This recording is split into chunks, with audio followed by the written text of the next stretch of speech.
Quem sabe nas próximas semanas a gente termina. Peraí. Todos os animes. Se vocês permitirem, eu vou novamente comentar mais um capítulo do livro Todos os Animais Merecem o Céu, do Marcel Benedetti.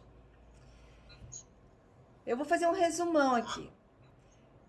Uma parte muito interessante foi sobre a égua formosa. Estava o veterinário, o doutor Guilherme. Clara, vocês podem. Tá dando eco o áudio. Peraí, então fone de ouvido. Tá. Então estava o veterinário, o doutor. Clara, tu pode. Isso. O doutor Guilherme estava na frente da clínica com seu auxiliar, o João Rubens, e de repente vem uma carroça ou simplesmente a égua puxando algo pesado. Pode ser um desses carrinhos de lixo, sabe? Mas era algo muito pesado e as cordas estavam muito presas, muito forte no corpinho dela. Tava tão forte que já tava até sangrando e era um calor e a égua cansada e carregada, entulho, puxando e o tutor dela brigando com ela. Anda, sua preguiçosa, que não quer mais trabalhar, tu não quer mais nada. Daí ele gritava e dava chicotada e ameaçava bater nela. E foi tanto aquilo que o Guilherme e o João Rubens se aproximaram para ver o que estava acontecendo e pedir: senhor, calma, o animal não está em condições. E daí ele disse: o que vocês têm que ver com isso? Saiam daqui, vocês não têm nada que ver com isso, isso é problema meu. E daí eles se assustaram, mas eles viram que o animal estava a ponto de desmaiar, de falecer até. Não só desmaiar, até de desencarnar. E daí eles tentaram acalmar o homem e foi pior. Aí o homem veio pra cima. Não sei se deu um soco ou um empurrão no João Rubens e jogou ele longe. Ele caiu, se machucou, meio que sangrou. E o Guilherme, que é muito da paz, quando viu tudo aquilo, o auxiliar dele sendo maltratado, o animal a ponto de morrer por maus tratos aos animais, aí ele não foi, ele agiu por impulso, foi uma coisa assim que ele não conseguiu nem raciocinar. Quando ele viu, ele foi para cima. Foi para cima daquele homem gigante, porque o tutor da égua formosa era enorme. Então não se sabe como uma pessoa com tamanho, porte mediano tenha conseguido derrubar aquele gigante com um soco. E foi o que aconteceu. Ele botou o gigante a correr, o tutor da égua. Daí ele disse: vocês vão ver, vocês me pagam, isso não vai ficar assim. Que eu vou voltar, isso não vai ficar assim. E daí eles se apavoraram, ele foi ali, socorreu o João Rubens, e ao mesmo tempo eles foram socorrer a égua, que já tinha caído, já tinha batido assim com o corpo já tinha caído, sabe? Ela foi indo aos poucos, ela não caiu por inteiro, numa vez só. Ela foi primeiro, ela foi aos pouquinhos, dobrando as patas e foi indo. E então eles socorreram ela, foram buscar água e a multidão ali em torno, socorrendo. O Guilherme lembrou de ligar para o tutor da Palominha e levaram então a égua formosa lá para a fazenda desse senhor. Ela ficando lá um período, se alimentando, sendo cuidada, tomando água, em pouco tempo ela estava outra. A égua que estava na iminência de desencarnar por maus tratos, por sofrimento, por angústia, ansiedade do próprio tutor que passava para ela virou outra égua. Ela se recuperou e ela ficou linda, maravilhosa. Nisso, o Guilherme dorme e em sono a espiritualidade vem e convida e leva-o até o plano espiritual na colônia de animais, que é o Rancho Alegre. E lá ele descobre, através do tutor, do mentor, que o Carlos, esse que é o tutor da égua formosa, ele não é nada daquilo que ele aparentou ser. Ele não é violento, ele não é mau. que ele ama a égua dele e a égua ama ele. Aí foi narrado para ele ficou sabendo no plano espiritual que o Carlos, nessa mesma vida, ele era muito rico. Ele era muito rico. E que naquele momento, aquele incidente, ele era só um andarilho. Uma pessoa indigente, que não tem o que comer, que tem que trabalhar de dia para conseguir comer de noite. E naquele momento ele tinha perdido tudo, porque a égua não aguentava, não tinha força para puxar e derrubou tudo o que ele tinha catado, juntado, e ele perdeu um dia de trabalho. E no plano espiritual ele vai até onde está o Carlos e vê ele caído nas gramas, assim, dormindo na beira da rua, da estrada, passando por necessidade. E ele consegue fazer uma regressão e descobre, então, através da ajuda do plano espiritual, que o Carlos, ele era um homem muito rico, muito poderoso. E ele se casou com uma mulher dissimulada, que fingiu que amava ele. Todo o tempo ela vestiu, ela usou uma máscara e ela manteve aquela máscara até o final. E ela tinha um amante. E esse amante e ela, eles estruturaram um plano para eliminar, para acabar com a vida do Carlos, para ela poder tomar posse dos bens dele, do patrimônio dele. Então ele viajava, em uma das viagens ele caiu numa cilada, os bandidos bateram nele, botaram ele dentro do carro e jogaram o carro por uma ribanceira, um penhasco, o carro caiu e o carro jogou ele longe, ele bateu com a cabeça, não morreu, mas esqueceu de tudo. Ele simplesmente não lembra de nada, ele não sabe que ele, indigente, é um homem muito rico, de muitas propriedades e de empresa grande, de empresa assim, bem conceituada e bem classificada, colocada no mercado. Então, o Carlos, toda vez que ele dorme, ele sabe disso em sonho, que ele é rico, que ele tá paupérrimo, que ele foi traído, que tentaram matar ele, que ele bateu a cabeça, que ele tá nessa situação de indigente. Então, toda vez que ele acorda revoltado, com uma ansiedade, ele acorda preocupado, porque ele traz no seu perispírito essa impressão de que ele está no lugar errado, na hora errada, porque está vivendo algo que não é o que ele deveria estar vivendo. Então ele fica revoltado, ele fica resistindo. E a forma dele resistir é essa, sendo grosseiro, ríspido, né? Não só com a égua, mas com todos que se aproximam. Acontece que a esposa dele se desfez de tudo, vendeu tudo. E a égua, quando sentiu que o seu tutor não apareceu mais, ela pressentiu que algo estava errado. Então a égua passou a ter um comportamento agressivo, de pular, de coicear, de relinchar, de tentar botar as pessoas a correr. Quem tentava cavalgar com ela, ela derrubava, ou ela saía cavalgando em alta velocidade até derrubar.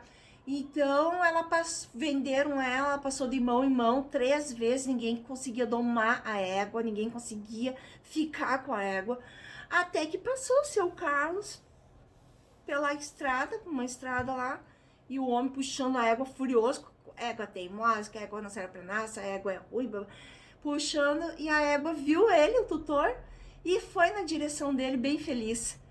E daí o novo tutor dela disse, mas nunca vi disso, essa égua não quer saber de ninguém, essa égua má, preguiçosa e ruim e encrenqueira. Perguntou pro Carlos se ele queria a égua, se aceitava. E ele disse que aceitava. Mas ele não sabia, o Carlos, que a égua já era dele. A égua reconheceu ele, né? Ela, desde que ele sumiu, ela pressentiu e ela se revoltou, porque ela sentiu que tinham feito alguma coisa contra ele. Então eles passam a ficar junto e a trabalhar junto. Só que a situação dele, miserável, paupérrimo, foi ficando cada vez mais difícil. A égua foi adoecendo, porque ele foi passando para ela suas energias. a energia de quem está desequilibrado, de quem está sofrendo, de quem está passando trabalho. E a égua foi adoecendo, até que aconteceu esse incidente em que o Guilherme veio intervir e levou a égua lá para a fazenda, onde está a Palominha. E junto com a Palominha, elas se dão bem, ela fica bem, ela se recupera bem. Através do sonho, o Guilherme ficou sabendo de tudo isso. Quando ele acordou, o pressentimento dele, que ele trouxe ao acordar, é que ele devia procurar aquele senhor e se desculpar, porque ele sabia que no íntimo ele agiu errado, ele não podia ter agido de forma impulsiva, que gentileza gera gentileza, violência gera violência, que ele não devia ter agido daquela forma por instinto e ter dado um soco no Guilherme. Então ele acorda e ele vai procurar o seu Carlos. Mas ele já vai procurar o seu Carlos já com tudo arquitetado, tudo planejado. Ele vai lá e pede desculpa. No início o seu Carlos meio que fica receoso, né? Mas depois ele percebe que o rapaz está sendo sincero, porque ele fala olhando o olho no olho. E daí ele aceita as desculpas, porque o Guilherme foi para pedir desculpa, reconheceu que agiu errado, que ele não podia ter agido daquela forma. E aí o seu Carlos aceita as desculpas dele, mas ele disse assim, mas eu também quero lhe fazer um convite, gostaria de lhe convidar para o senhor ir ver com seus próprios olhos como a sua égua está bem. Se o senhor quiser, o senhor pode ficar lá, senão o senhor pode pegar ela e vocês seguirem a vida de vocês. Daí ele vai com o Guilherme até a fazenda, lá onde está a Palominha e a Formosa. E quando ele chega lá, ele vê que a égua tá linda, a égua vem feliz na direção dele. E o proprietário da fazenda convida ele para ficar lá e oferta para ele uma vaga de emprego, se ele aceita ficar. Que tem vários ranchinhos, várias cabaninhas para os empregados, cada uma tem a sua cozinha, o seu banheiro, o seu quarto. Daí eles dão para ele uma roupa, ele toma banho, bota uma roupa limpa e vão todos jantar. Ele tá com tanta fome que ele devora. Ele vai, todo mundo ali comendo educadamente. E ele é desesperado, porque ele tá com muita fome. Gente, ele tá com muita fome, né? Porque tudo deu errado nos últimos dias e nos últimos tempos. Então, ele fica na fazenda, ele começa a trabalhar. Em pouco tempo, em 3 meses, com a sugestão que ele deu, ele chegou para o proprietário e disse, posso lhe sugerir tal coisa? Sim, pode. Vocês estão jogando fora essas cascas dá para alimentar os porcos, esse outro tipo aqui dá para fazer ração, dá para alimentar as galinhas, esse outro aqui dá para fazer com doce, isso aqui dá para fazer... Enfim, ele em 3 meses, ou não lembro agora se 3 meses ou 6 meses, ele triplicou o rendimento da fazenda e ele foi convidado para ser o gerente da fazenda, como é que a gente chama, o capataz da fazenda, aquela pessoa que fica diante dos negócios da fazenda. E ele tomou a direção. Então, ele que era um homem rico, porque já tinha da natureza dele trabalhar e fazer progredir o local onde ele está, novamente ele demonstrou isso. E tá todo mundo muito feliz com ele lá na fazenda, porque ele, além de ficar numa situação melhor, viver uma vida com dignidade humana, ele ainda conseguiu trabalhar e retribuir, triplicar tudo aquilo de bom que fizeram para ele. Ele está fazendo pela fazenda e por todos da fazenda. Então, essa é a minha contribuição sobre essa parte aqui no livro Todos os Animais Merecem o Céu. Alguém quer comentar alguma coisa? Eu acho que isso é tipo uma recompensa, né?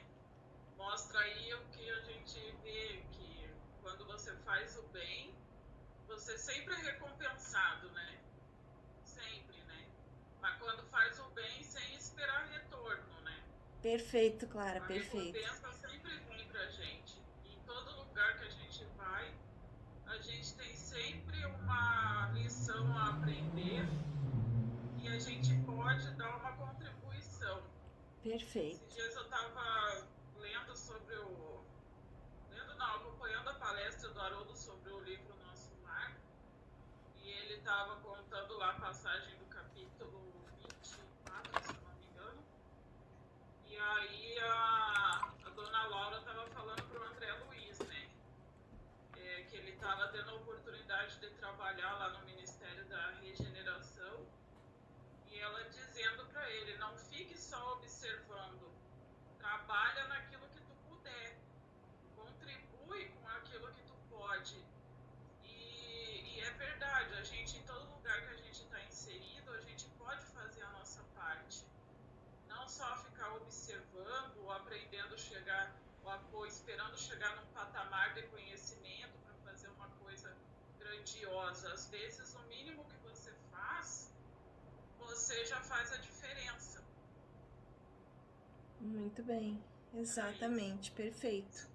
Me chamou a atenção nessa tua narrativa e eu destaco a memória que tu tem, né? Porque tu lembra de detalhes, eu fico pensando que se eu for ter que fazer uma narrativa, não vou ser tão específico. Mas me chamou a atenção essa questão dos sonhos, né? Essa questão de como muita coisa é feita nessa terra enquanto a gente dorme, né? Enquanto a gente dorme, a gente vai para lugares, fala com pessoas. Perfeito. Isso está no livro dos Espíritos também, essa questão da emancipação da alma, né? Que a gente vai fazer um monte de coisa. E eu, nos últimos dias, eu confesso assim, eu não estava mais sonhando, mas nos últimos dias eu sonhei com sonhos vívidos e muitos sonhos. E eu já tive experiências com sonhos que são bem interessantes, assim, de prever coisas que vão acontecer, principalmente isso, de ver antes de acontecer no sonho, sabe? Ou de visitar uma pessoa tão, assim, tão, parece real, né? Quando você vê alguém você tem conversas e visita aquela pessoa e conversa, eu acho bem interessante isso. Só isso que eu tenho pra falar. E aqui no livro mesmo tem outras passagens que demonstra isso, que o Guilherme quase todas as noites, ou ele vai lá pro Rancho Alegre, ou ele vai para o hospital com a noiva dele. E eles estão sempre em atividade durante o sono. Ou estudando. Diz que a gente, mesmo que não se lembre, a gente está em atividade quando dorme. Mesmo que a gente não lembre. Eu muitas das vezes eu não lembro o que eu sonhei, mas eu tenho sensações. Às vezes durante dias e dias que eu já vivi aquilo, ou que esses dias mesmo, um trecho do livro que eu peguei, eu tive a impressão de que eu já tinha lido aquele livro em outro momento e foi durante o sono. Perfeito. Se eu fosse contar, eu tenho muitas passagens sobre os sonhos, então realmente vem bem ao encontro. Ou a gente está estudando, ou a gente está trabalhando. E mesmo quando está em excursão, é uma forma de estudar ou é uma forma de trabalhar. Porque a gente vai em outros mundos, outras esferas, seja na colônia espiritual ou seja em esferas inferiores, né, fazendo excursão.